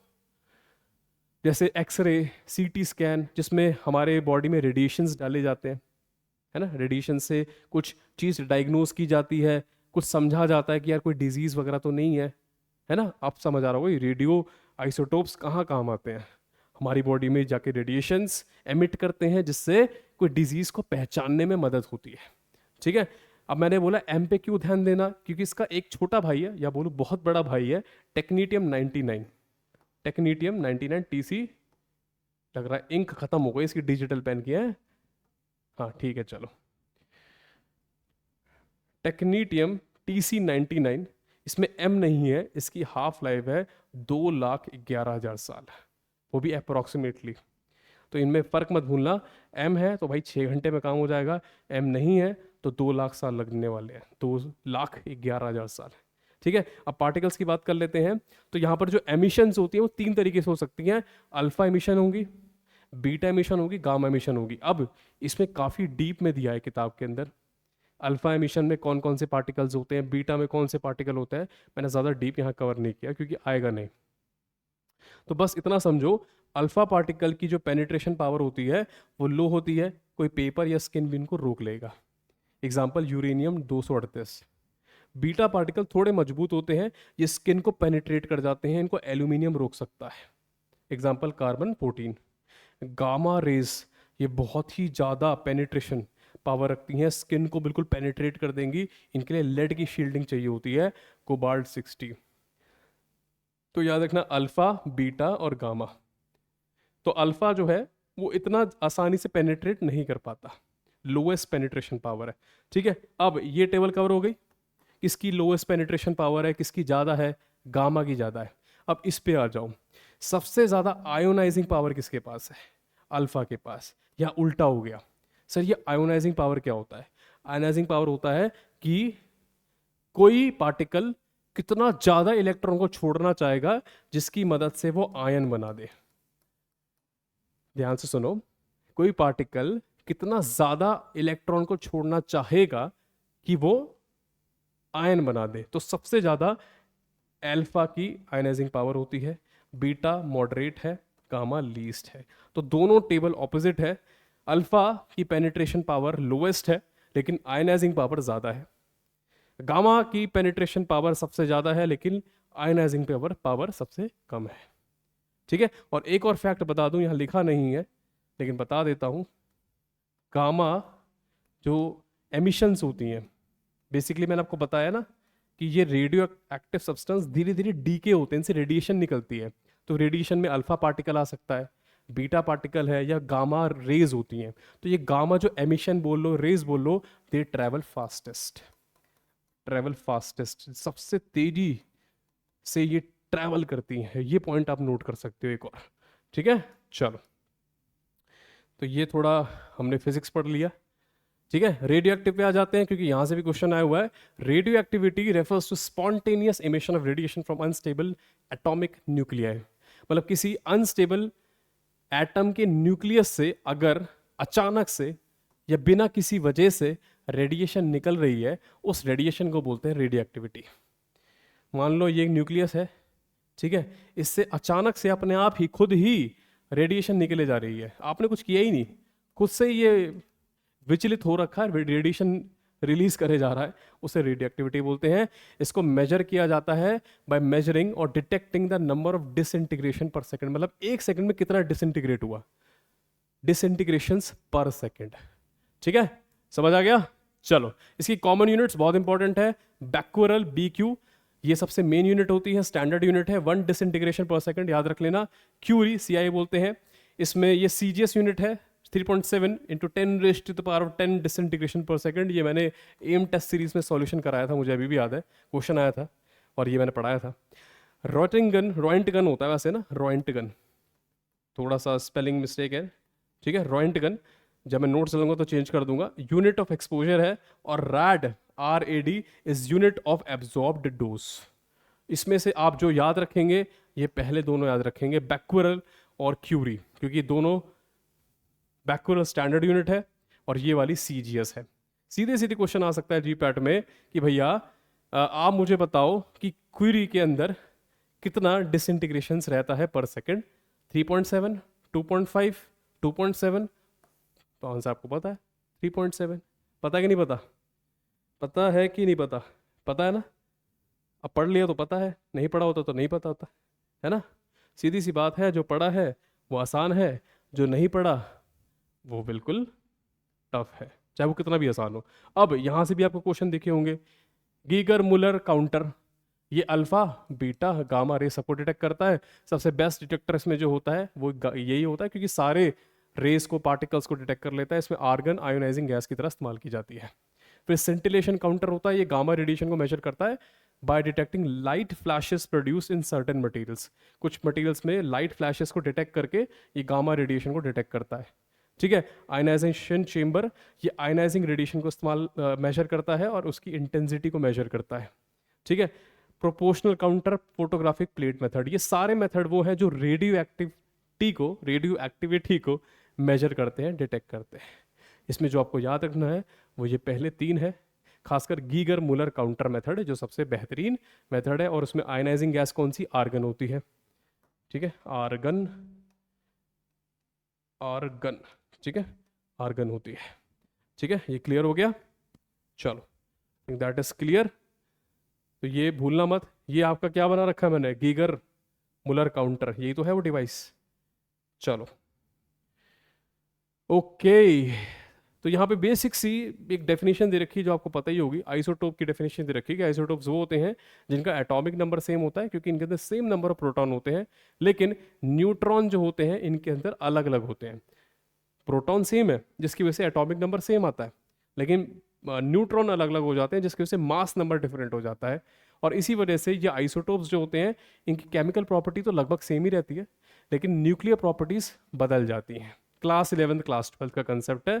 अब सर इसमें से क्या क्या याद करें, अब वो मैं बताने जा रहा हूँ। जो जो याद करना आपको है, आयोडीन, वाह आयोडीन का नाम लेते आयोडीन गायब, फिर आ जाएगा, कोई बात नहीं। तो आयोडीन 125, ये आपको याद रखना है, ये थायराइड रिलेटेड डिजीज में दिया जाता है। ठीक है, ये क्रोमियम RBC लेबलिंग के लिए यूज करते हैं। ठीक है, उसके बाद आप याद कर सकते हो इसमें से ये दोनों पढ़ लेना, ये दोनों इंपॉर्टेंट है। ठीक है, आयोडीन 125 प्रोस्टेट कैंसर और हाइपोथायरॉयडिज्म में इस्तेमाल करते हैं। जो थायराइड दिया था वही हाइपरथायरॉयडिज्म है। ठीक है, और प्रोस्टेट कैंसर में देते हैं। फॉस्फोरस 32, ये पॉलीसाइथीमिया वेरा और कैंसर में दिया जाता है। पॉलीसाइथीमिया वेरा क्या होता है सर? ये एक टाइप का कैंसर होता है। एक टाइप का कैंसर होता है जहाँ पे बहुत ही ज़्यादा मात्रा में आरबीसी बनती है, आरबीसी, रेड ब्लड सेल, जिसकी वजह से बॉडी में बहुत सारे क्लॉट बनने लगते हैं। तो ये एक टाइप का कैंसर है, पॉलीसीथीमिया वेरा। कोबाल्ट 60 ये भी कैंसर में देते हैं। और परनीशियस एनीमिया को डायग्नोस करने के लिए, परनीशियस एनीमिया समझते हो? परनीशियस मतलब का वर्ड का मतलब समझते हो क्या होता है? परनीशियस मतलब होता है बहुत ही ज़्यादा खतरनाक, बहुत ज़्यादा खतरनाक, डेंजरस। परनीशियस एनीमिया एक टाइप की मिगैलोब्लास्टिक एनीमिया होती है जहाँ पे आरबीसी का साइज एबनॉर्मल तरीके से बड़े हो जाता है और बॉडी में कम होने लगता है। साइज बड़ा हो रहा है लेकिन कम भी हो रहा है। तो ये परनीशियस एनीमिया एक टाइप की मेगैलोब्लास्टिक एनीमिया होती है जो बहुत ही ज़्यादा खतरनाक, डेडली होती है, डेडली होती है। और ये होती क्यों है? विटामिन B12 की कमी की वजह से। ठीक है, विटामिन B12 मतलब कोबालामिन, हाइड्रोक्सी कोबालामिन, साइनोकोबालामिन। ठीक है, चलो नेक्स्ट। सर ये रेडियो फार्मास्यूटिकल खत्म कब होगा? बस लास्ट स्लाइड है, इसके बाद लास्ट टॉपिक पढ़ेंगे। सर लास्ट टॉपिक क्या है? बहुत आसान टॉपिक है, कोलगेट पेप्सोडेंट, है ना, दंत क्या बोलते हैं उसे, दंत कांति। चलो, रेडियो कॉन्ट्रास्ट मीडिया, तो ये जब एक्सरे वगैरह कराया जाता है, सीटी स्कैन कराया जाता है, तो वहाँ पे एक रेडियो कॉन्ट्रास्ट मीडिया का इस्तेमाल करते हैं। सबसे फेमस है बेरियम सल्फेट, बस इसका नाम याद कर लेना। सर आपने तो फॉर्मूला ही छुपा दिया, अब याद क्या करें? ठीक है, बेरियम सल्फेट, ये बेसिकली वो सब्सटेंस होते हैं जो हमारे बॉडी के इंटरनल स्ट्रक्चर्स को क्या करते हैं? इन्हेंस करते हैं। मतलब सर इन्हेंस कर देंगे? नहीं, हम क्या कर रहे हैं? एक्सरे कर रहे हैं, सीटी स्कैन कर रहे हैं, उसकी मदद से हम बॉडी में झांक के देख रहे हैं अंदर कि भाई कोई डिजीज तो नहीं है। अब झांक के देख रहे हैं, उसके लिए अंदर लाइट तो होना जरूरी है। ऐसे हम लाइट डालते हैं क्या उससे? बेसिकली ये हमें विजिबिलिटी में हेल्प करते हैं, अंदर देखने में हेल्प करते हैं। कोई डिजीज अंदर है, पनप रही है, तो उसको विजिबल होना थोड़ा मुश्किल होता है। हम एक्सरे सीटी स्कैन करते हैं ताकि डीप लेवल पे चीज़ को समझ पाए, तो वो अच्छे से दिख पाए। उस दिखने को, विजिबिलिटी को बढ़ाता है ये रेडियो कॉन्ट्रास्ट मीडिया। ठीक है, ये कॉन्ट्रास्ट बढ़ा देते हैं ताकि हमें कुछ भी प्रॉब्लम है तो वो अच्छे से दिखे। ठीक है, छोटी सी बॉल, फुटबॉल दिखे। ठीक है, तो इसमें सबसे ज़्यादा इस्तेमाल करते हैं बेरियम सल्फेट का, बेरियम सल्फेट।